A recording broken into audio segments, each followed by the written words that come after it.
শিক্ষাৰ্থীসকল, তোমালোকে নিজৰ ঘৰ বা বিদ্যালয়ৰ চাৰিওফালে নিশ্চয় বিভিন্ন প্ৰকাৰৰ গছ-গছনি দেখিবলৈ পোৱা, নহয়নে? এই গছ-গছনিবোৰ দেখাত একেই যেন লাগে যদিও ইহঁতৰ আকাৰ আকৃতি আৰু গঠনৰ ক্ষেত্ৰত বিভিন্ন ধৰণৰ পাৰ্থক্য আছে। যেনে কিছুমান গছ ওখ, কিছুমান গছ চাপৰ। কিছুমান গছ হয় মাটিত, আকৌ কিছুমান গছ হয় পানীত। কিছুমান গছ যদি নিজে নিজে থিয় হৈ থাকে, আন কিছুমানে আকৌ বেলেগৰ আশ্ৰয় লৈহে থিয় হৈ থাকে। আমাৰ চাৰিওফালে আমি দেখিবলৈ পোৱা সৰু ডাঙৰ সকলো গছ-গছনিক উদ্ভিদ বুলি কোৱা হয়। আকাৰ আৰু গঠন অনুসৰি উদ্ভিদক চাৰিটা ভাগত ভাগ কৰা হয়, যেনে বৃক্ষ, গুল্ম, তৃণ আৰু লতা।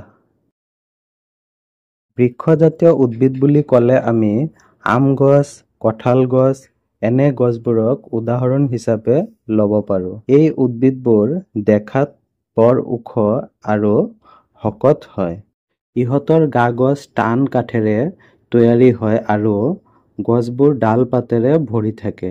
বৃক্ষজাতীয় গছৰ পৰাই আমি ডাঙৰ ডাঙৰ কাঠ পাওঁ, যাৰ জৰিয়তে আমি দৈনন্দিন ব্যৱহাৰ কৰা চকী, মেজ, বেঞ্চ, ঘৰৰ দুৱাৰ, খিৰিকী আদি আচবাববোৰ প্ৰস্তুত কৰা হয়।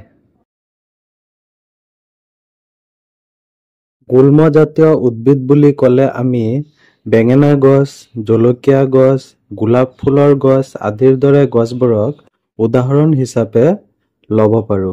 এই উদ্ভিদবোৰ বৃক্ষজাতীয় উদ্ভিদৰ তুলনাত চাপৰ আৰু দেখিবলৈ জোপোহা হয়, আৰু ইহঁতৰ গুৰি অংশৰ পৰাই ঠাল-ঠেঙুলি ওলায়।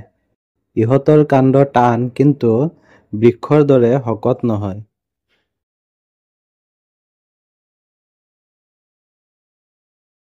তৃণজাতীয় উদ্ভিদ বুলি ক'লে আমি খাদ্য হিচাপে গ্ৰহণ কৰা শাক বা ঘৰৰ চাৰিওফালে দেখিবলৈ পোৱা দুবৰি বনবোৰক উদাহৰণ হিচাপে ল'ব পাৰোঁ।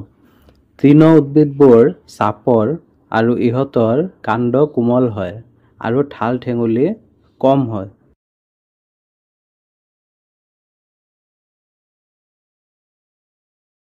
লতাজাতীয় উদ্ভিদ বুলি ক'লে আমি লাও, কোমোৰা, তৰমুজ, তিতাকেৰেলা আদি উদ্ভিদক উদাহৰণ হিচাপে ল'ব পাৰোঁ। এই গছবোৰৰ কাণ্ড দুৰ্বল, যাৰ বাবে ইহঁতে নিজে নিজে থিয় হৈ থাকিব নোৱাৰে। ইহঁতে আন গছ বা বস্তুৰ সহায় লৈহে বগাই যায়।